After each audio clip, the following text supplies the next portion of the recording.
আসসালামু আলাইকুম। আজকে আমরা চতুর্থ বর্ষের দ্বিতীয় একটা ক্লাস নিয়ে আসলাম। এই ক্লাসটাতে আমরা শিখব হচ্ছে তোমার মুদ্রা ব্যাংকিং অর্থায়ন বইয়ের যে চতুর্থ অধ্যায় আছে মূলধন বাজেটিং। সেই মূলধন বাজেটিং এ আমরা দু একটা অঙ্ক করব।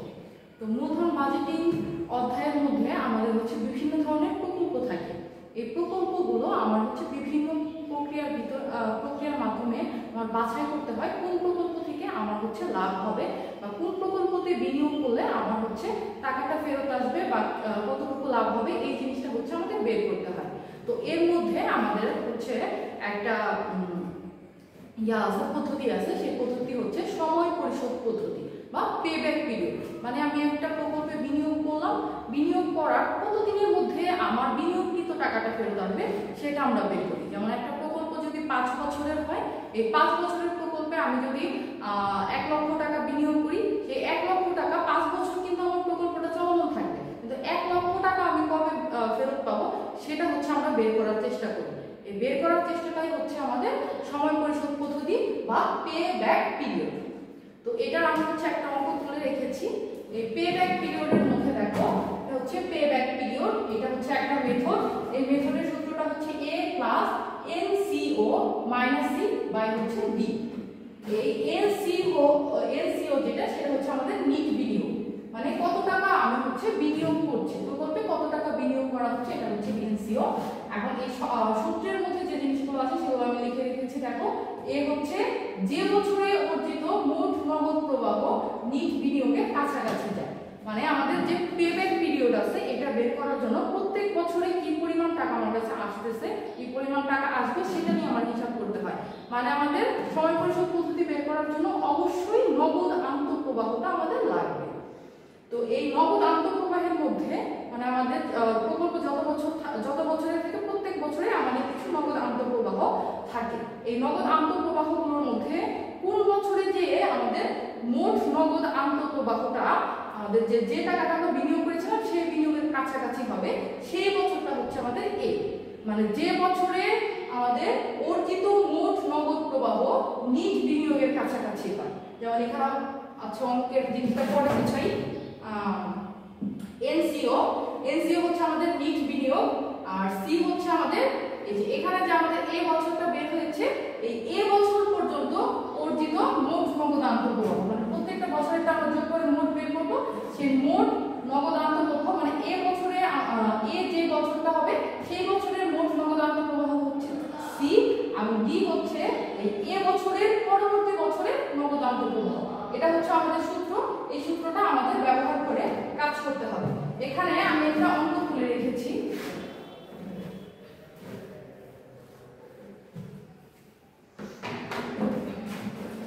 অঙ্কটা হচ্ছে আমাদের দেখো প্রকল্প এ তে বিনিয়োগের পরিমাণ 60,000 টাকা। 60,000 টাকা বিনিয়োগ করা হয়েছে। বাৎসরিক নগদ আন্তঃপ্রবাহ প্রথম বছর 15,000 টাকা, দ্বিতীয় বছর 17,000 টাকা, তৃতীয় বছর 20,000 টাকা, চতুর্থ বছর 24,000 টাকা, পঞ্চম বছর 14,000 টাকা। আমাদের বের করতে হবে হচ্ছে পরিশোধ কাল বা আমাদের হচ্ছে পেব্যাক পিরিয়ড, এটা আমাদের বের করতে হবে। এখন এই কাজটা করার জন্য আমরা কি করব, এখানে যে তথ্যগুলো দেওয়া আছে সেই তথ্যগুলোকে আমরা একটা ছকে সাজিয়ে ফেলব। ছকে সাজিয়ে তারপর আমরা অঙ্কটা করব। তাহলে সমাধান প্রদত্ত তথ্যগুলোকে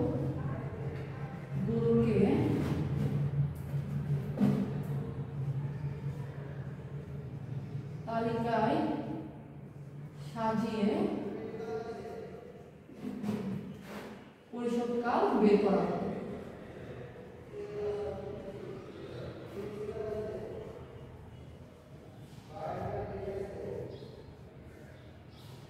তাহলে প্রথমে আমরা একটা তালিকা তৈরি করি। আমাদের বছর আছে হচ্ছে 5টা। 1 2 3 4 5 5টা বছর আছে। প্রথম ঘরটা যাবে আমাদের বছরে, তারপর এটা যাবে নগদ আন্তঃপ্রবাহ, এরপর এটা হচ্ছে পুনর্জীবিত নগদ আন্তঃপ্রবাহ।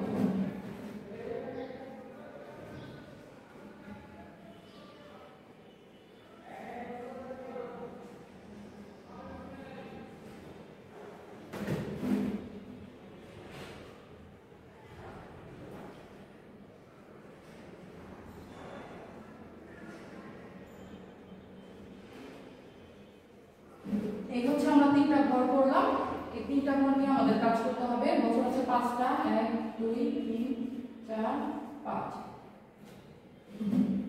এখন আমাদের এখানে যে বছরগুলো দেওয়া আছে প্রশ্নের মধ্যে, সেই বছর অনুসারে আমরা হচ্ছে নগদান্ত প্রবাহটা সাজাবো। তাহলে প্রথম বছরে আছে হচ্ছে 15,000, দ্বিতীয় বছরে 17,000, 20,000, 24,000 আর হচ্ছে 14,000। এই হচ্ছে আমাদের মোট নগদ আন্তঃপ্রবাহ।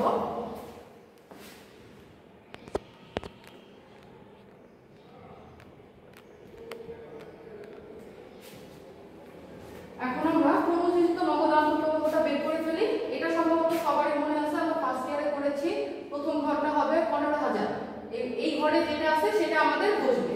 বসার পরে আমাদের এখানে যে অ্যানসারটা বের হবে, এই অ্যানসারটা কোনাকুনি এই ঘরে চলে আসবে। তাহলে 15,000 এবং 17,000 এই দুইটা আমরা যোগ দিব। যোগ দিয়ে আমাদের আসবে হচ্ছে 15 17 32,000। 32,000, এই 32,000 এর সাথে আবার যোগ দিব হচ্ছে 20,000, তাহলে হয় 20,000, 52,000। 52,000 এর সাথে যোগ দিতে হবে 24,000, তাহলে আমাদের হবে 76,000 এবং এটার সাথে যোগ হবে হচ্ছে 14,000। আমাদের মোট আসলে হচ্ছে 90,000। এখানে আমাদের ক্রমযোজিত নগদ আন্তঃপ্রবাহটা বের হয়েছে। 5 বছরে যে আন্তঃপ্রবাহ বের হয়েছিল সবগুলোর যোগফল হচ্ছে আমাদের 90,000। মানে আমাদের হচ্ছে এই 5 বছরে 90,000 টাকা আসবে। এখন মোট 90,000 টাকা আমাদের আসবে। 60,000 টাকা আমরা বিনিয়োগ করেছিলাম, 90,000 টাকা আসবে। এখন 90,000 টাকা আসবে ঠিক আছে, কিন্তু আমাদের যে 60,000 টাকা ছিল এই টাকাটা কয় বছর গেলে চলে আসবে? এই 60,000 টাকাটা কতক্ষণে আমাদের উঠবে সেটা আমাদের বের করতে হবে। তাহলে আমাদের হচ্ছে যদি ওটা বের করি আমাদের কয়েকটা জিনিস লাগবে। প্রথমেই হচ্ছে আমার এনসিও। এনসিও কত? আমাদের নিট বিনিয়োগের পরিমাণ হচ্ছে 60,000 টাকা। এরপরে লাগবে হচ্ছে আমাদের এ কি বলেছিলাম? এ ছিল হচ্ছে যে বছরে অর্জিত মোট নগদ আন্তঃপ্রবাহ নিট বিনিয়োগের কাছাকাছি আসে। এগুলো হচ্ছে আমাদের মোট নগদ আন্তঃপ্রবাহ। এই মোট নগদ আন্তঃপ্রবাহ 15,000, 32,000, 52,000, 76,000, 90,000। এখন এখানে আমাদের নিট বিনিয়োগ আছে 60,000 টাকা। এই 60,000 এর কাছাকাছি আসতে হবে। তাহলে কোন বছরে আমাদের 60,000 এর কাছাকাছি আসছে? এই যে 52,000 যেটা, এটা হচ্ছে 60,000 এর সবথেকে কাছে। 32,000 কিন্তু সবথেকে কাছে না, আবার বেশি বলে হবে না, কাছাকাছি যেতে হবে, নিচে থাকতে হবে। তাহলে আমাদের 52,000 হচ্ছে কাছাকাছি, আমাদের বছর হচ্ছে 3, তাহলে এর মান হবে আমাদের 3। এটা হচ্ছে আমাদের এ, এখানে হবে হচ্ছে 3। এরপর আমাদের লিখতে হবে হচ্ছে সি। সি হচ্ছে এ বছরের মোট নগদ আন্তঃপ্রবাহ 52,000 টাকা। 52,000 টাকা, এটা হচ্ছে বছর। আর ডি হচ্ছে এই যে এ বছর যেটা বের হয়েছে তার পরবর্তী বছর, তার পরবর্তী বছরে গেলাম, পরবর্তী বছরের নগদ আন্তঃপ্রবাহ। এ যে বের হবে সেই এর আমাদের হচ্ছে পরের বছরে যেতে হবে, এর পরের বছরে যেতে হবে। এই বছরে নগদ আন্তঃপ্রবাহ হচ্ছে 24,000। এই 24,000 হচ্ছে আমাদের ডি এর মান। তাহলে আমরা 24,000 লিখে দিই।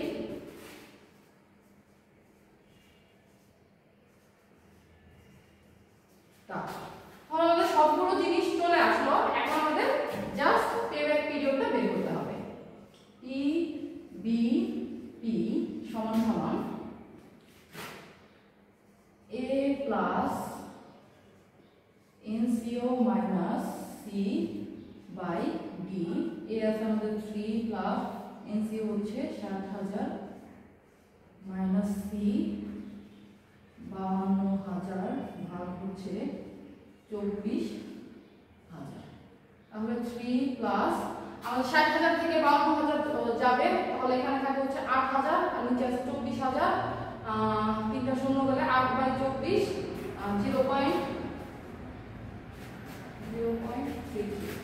0.33, তার মান হচ্ছে 3.33 বছর। এই যে আমাদের যে অ্যানসারটা এখানে বের হলো 3.33, এই 3.33 হচ্ছে আমাদের পেব্যাক পিরিয়ড। মানে এই 60,000 টাকা আমাদের 3 বছর এবং হচ্ছে 3.33 বছর লাগবে, মানে 3 বছর লাগবে এবং হচ্ছে কিছু মাস লাগবে আমাদের এই 7,000 টাকা লাগবে। এবং এরপরে যে টাকাগুলো আসবে সেটা হচ্ছে আমাদের প্রকল্প থেকে লাভ। এই হচ্ছে আমাদের পেব্যাক পিরিয়ড যদি নগদ আন্তঃপ্রবাহ দেওয়া থাকে। তাহলে নগদ আন্তঃপ্রবাহ দেওয়া থাকলে আমরা এইভাবে হচ্ছে আমাদের ইয়াটা করতে পারবো, প্রশ্নটা সাজিয়ে আমরা হচ্ছে কাজ করতে পারবো। এখানে জাস্ট দুইটা জিনিস বের করতে হচ্ছে, বছরের নগদ আন্তঃপ্রবাহ দেওয়াই থাকছে, প্রতিনিয়ত নগদ আন্তঃপ্রবাহটা আমাদের বের করতে হবে এবং এই মানগুলো আমাদের হচ্ছে খুঁজে বের করতে হবে যে কোথায় কোনটা আছে। এগুলো বের করে সূত্র বসালে আমাদের কাজ হবে। তো এই হচ্ছে আমাদের ফোর্থ ইয়ারের মূলধন বাজেটিং এর একটা অঙ্ক, পেব্যাক পিরিয়ড, সময় পরিশোধ পদ্ধতি। আশা করি সবার বুঝতে কোনো সমস্যা হবে না। তো আজকের ক্লাসটা এখানে শেষ করছি, সবাইকে ধন্যবাদ।